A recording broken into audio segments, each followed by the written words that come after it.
My loyal partner had warned me. Reclaiming my power as Keeper of Time might have unforeseen consequences. In this, as in most things, he proved prescient. The process I had undergone did irreparable harm to my body. Taking back my power had cost me my immortality. While my lifespan would still stretch across eons, I would one day perish. And if the war with Titan Shang Tsung taught me anything, it is that this timeline is not safe without a protector. Yet I had never given thought to choosing a successor.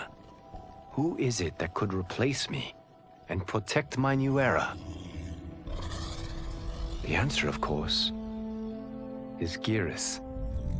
Tireless and meticulous, he is perfectly suited to be entrusted with this grave duty. And no one knows better the temptations of the Hourglass. I have no doubt he will be above them.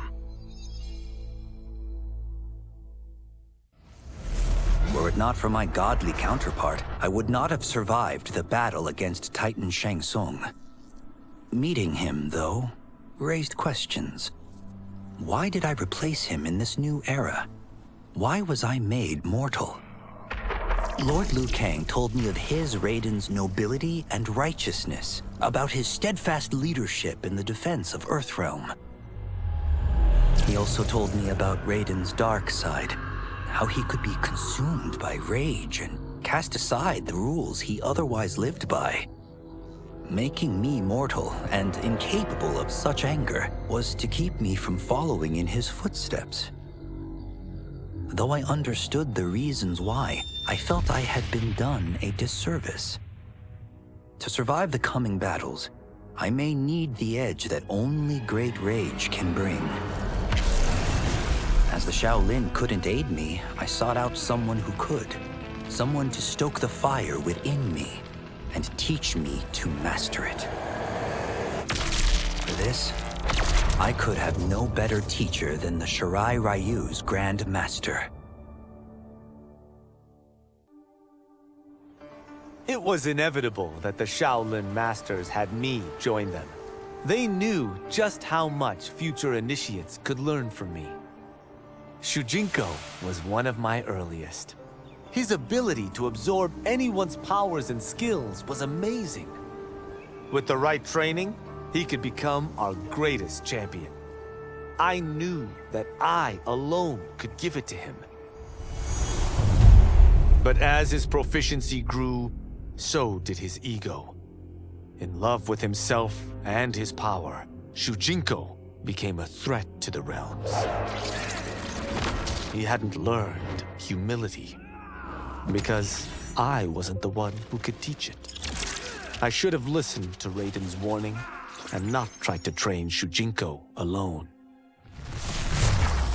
After he was subdued, Shujinko's accumulated abilities and memories were taken from him. He is once again a new initiate, ready to begin his training. This time, Raiden and I train Shujinko together. He will become the champion he is destined to be.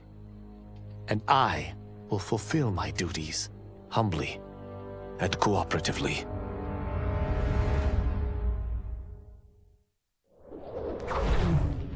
Since this whole thing kicked off, I'd wondered why Liu Kang chose me to be a champion.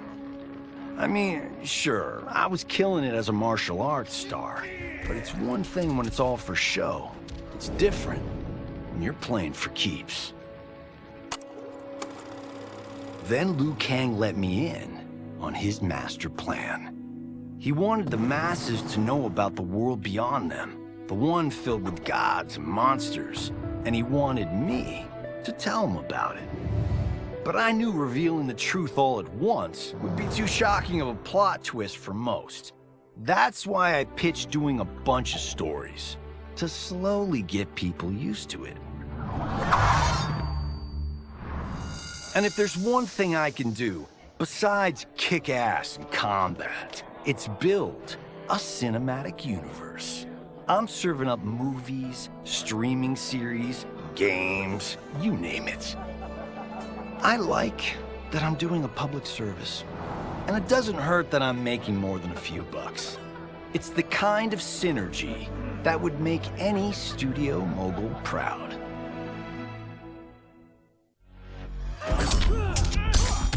I wasn't looking for allies against the Yakuza, but I found one in Special Agent Jackson Briggs. He'd heard gangsters plotting to kill me on a wiretap and came calling, hoping I'd be his informant. We planned to part ways when we got the job done. But then, Shang Tsung showed up to steal Sento. Needless to say, Jackson had questions. It blew his mind to hear that the stories in Johnny's movies were real. Once the shock wore off, Jackson quickly sized up the threats Earthrealm faced. To deal with them, he got his bosses at the FBI to form the Outworld Investigation Agency. When he asked me to sign on, I hesitated. After all, me? A government agent? But it's an important job. And more importantly to me, an honest living.